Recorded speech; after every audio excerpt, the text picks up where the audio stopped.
Պարոն Աբրահամ, հստորեն Նիկոլ Փաշինյանը հրապարակեց փաստաթղթերը, սակայն որոշ այսպես քննադատություն կա, որ ինչու 19 թվականի պատասխանը չի հրապարակվել, ընդհանուր առմամբ դուք ինչ պատկերացում եք կազմել հրապարակված փաստաթղթերի մասին եւ արդյոք դրանք թերի են։ Եվ դրացնեմ նաեւ Key-West-ը չի հրապարակվել եւ շատերն ասում են, որ դրա ավելի շատ հայկական ժամանակի հոդվածներն են, քան բուն փաստաթղթերը։ Նախ պետք է արձանագրել, որ եթե ի սկզբանե խոսում էր բանակցային գործընթացի վերջին 3 տասնամյակի փաստաթղթերի մասին, ապա դա պետք է ներկայացվեր ամբողջապես, դրանք պետք է ներկայացվեր բուն այն փաստաթղթերը, որոնք եղել են պայմանական ԱԳՆ-ում, եղել են ԵԱՀԿ-ում, այսինքն պաշտոնական մակարդակում քննարկված բոլոր փաստաթղթերի շրջանառությունը եւ տարակուսել է, որ դրանում ներկայացված է օրինակ 2018 թվականի Սերժ Սարգսյանի հարց ու պատասխանը խորհրդանում, որը բոլոր լրատվամիջոցները օրինակ հանրայնացվել է, կամ հրապարակված է իբրև թե փաստաթուղթ, բայց հղում հայկական ժամանակի ինչ որ հոդված է, որտեղ ներկայացած է այդ մեկնաբանություններով։ Երկրորդը, եթե ներկայացում է օրինակ գրություն, ապա բնական է, չէ, որ 3 տասնամյակի ընթացքում միակ գրությունը չի եղել 2016 օգոստոսին Սերժ Սարգսյանի գրությունը,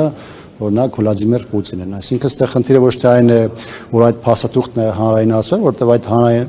այդ փաստաթղթի հանրայնացումը ըստ էության ցույց է տվել Սերժ Սարգսյանի կարմիր գծերն ու սկզբունքները բանակցային գործընթացի հետ կապված եւ նաեւ հնարավորություն է ստեղծել Ռուսաստանից ստացվող սպառազինության եւ ռազմական տեխնիկայի ծավալները եւ նաեւ որակական մակարդակը շատ ավելի բարձրացնել։ Բայց եթե խոսում ենք 3 տասնամյակի փաստաթղթաշրջանառության մասին, ապա դրանք ամբողջությամբ չեն ներկայացվել, եղածներից մի մասն էլ, ինչպես արդեն ասացի, եղել է խեղաթյուրված։ Սկսեմ 2019-ից ձեր վերջին հարցից։ Ասեք 2019 թվականի համանախագահների ներկայացած փաստաթղթի ինտրիգը ինչումն էր։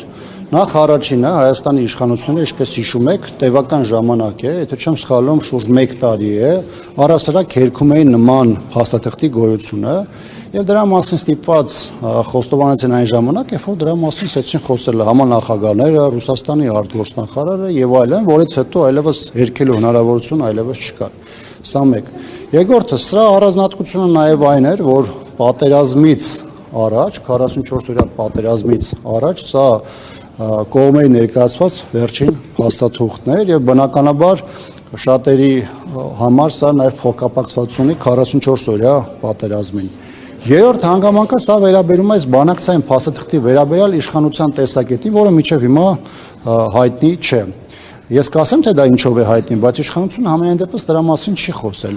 որովհետև եթե օրինակ վերցնենք 2008-18 ժամանակահատվածը, օրինակ խաղաղության համար 3-րդ նախագահի ժամանակահատված, կա փաստաթղթեր, կա այդ ժամանակահատվածում իշխանության եւ կոնկրետ 3-րդ նախագահ Սերժ Սարգսյանի դիրքորոշումը, փաստաթղթերի հետ կապված մոտեցումը, օրինակ 11 թվականի Կազանին, երբ որ Հայաստանը ասաց, որ ես պատրաստ եմ ստորագրելու, Ադրբեջանը հրաժարվեց։ Այսինքն հանրությունը, քաղաքական, հասարակական շրջանակները կոնկրետ գիտեին այդ ժամանակահատվածում երկրի ղեկավարը ինչ մոտեցում ունի եւ դա կոնկրետ փաստաթղթերի նկատմամբ ինչպես է արտահայտվում։ Հիմա սրա հետ կապված իշխանությունը չի արտահայտել, բայց կա այլ հանգամանք, որը վերջերս հանրայնացվեց ադրբեջանցի պաշտոնյայի կողմից, ով ասում էր, որ Նիկոլ Փաշինյանը մասնավորապես ասել է, որ եթե ես նման բան ստորագրեմ, ժողովուրդը ինձ կսպանի։ Այսինքն ցավով եմ ասում, իմ համար էլ ընդունելի չէ հիմնվել այլ երկրների ներկայացների մոտեցումից, բայց քանի որ իշխանությունը պաշտոնական մոտեցում չի արտահայտվել, դաշտում մնացել է միայն Ադրբեջանի կողմից ներկայացած մոտեցումը, ինչը փաստում է, որ հայաստանյան իշխանությունները դա մերժել են։ Սրա հավաստիությունը նաև կարող է նրանով արտահայտել, որ ադրբեջանցիներն ասում են, որ Հայաստանի իշխանությունը իրավիճակը բերել է այնպիսի կետի,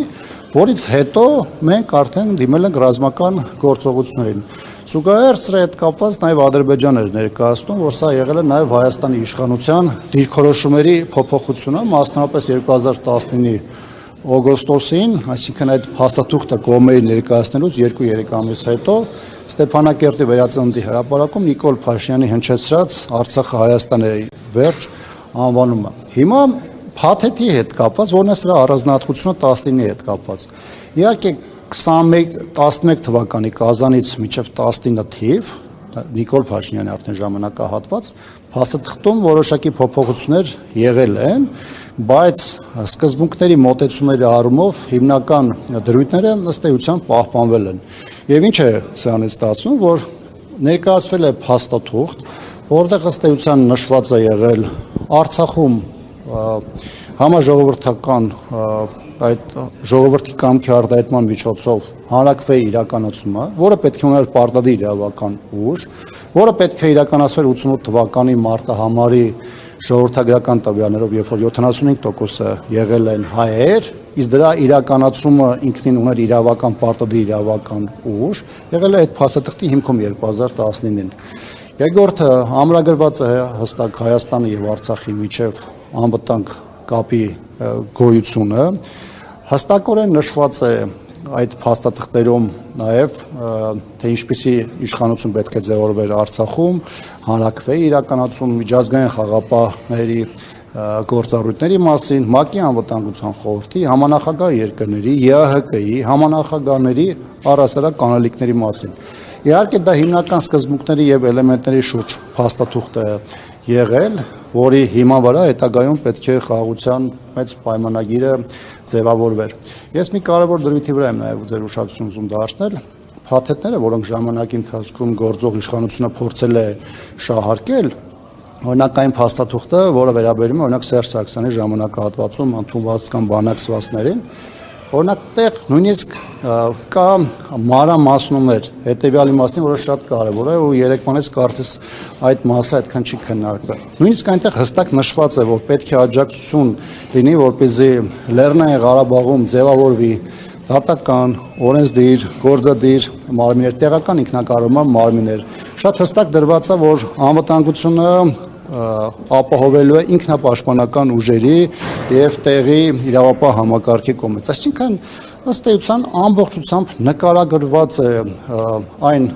մոտեցումները, որոնք հստակ արտահայտում են եւ մեր հանրության համար շատ պարզ է դարձնում, թե ինչ է բանակցվել մինչև 2018 թվականը, 3 տասնամյակի ընթացքում որ կետից եկել ենք, ինչ կետի ենք հասել եւ դա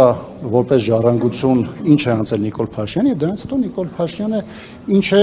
արել այս ամենի հետ։ Մեկ բան էլ նաեւ ստեղ ավելացնեմ, տեսեք, երբ որ 2019-ի բանակցային այս փաթեթը ներկայացվել է, որտեղ նշված է հստակ Արցախի ինքնորոշման իրավունքի իրացման, դրա իմպլեմենտացիայի մասին եւ այլն, ինչի մասին ես հիմա խոսում եմ։ Այդ նույն ժամանակահատվածում Հայաստանի իշխանությունները ինչ էին անում։ Գնում էին Մյունխեն հայտարարում են, որ կոնֆլիկտը պետք է կարգավորի արդար հիմունքներով, արդարության սկզբունքներով եւ այլն։ Այսինքն եղած, բանակցված, լավարկված, չեմ ասում սա մեր երազների փաստաթուղթն է եղել, բայց եկել ենք մի կետի ենք հասել։ Յուրաքանչյուր եկող նոր ղեկավար պետք է շատ ավելի լավացներ դրա հնարավորությունները,